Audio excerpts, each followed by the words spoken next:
Cape Town City can feel a bit unlucky. If they were playing against another goalkeeper, things could have been different. Jayden Rhodes! It's in!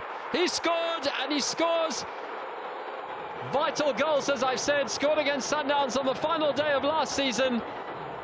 And he scores here today again, and that chance he took well. And as good as Sipho has been in the Pirates' goal, he's been unable to keep that one out. Took a little bit of a deflection, I think, on its way in. The ball seemed to loop into the goal.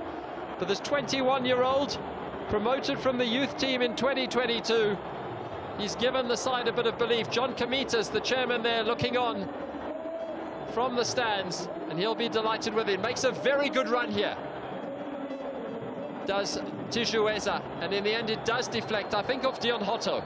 In the end, we'll see it better from this angle. It's a lovely ball played forward. Tishueza holds it up, and here, as the shot comes in, yes, it comes off the boot of Hotto, who tries his best to block the shot. He's a bit unlucky here as well. You see there, just deflects off his boot and off his body and over the head of Sipho, who can do nothing to stop that. So, the game is alive.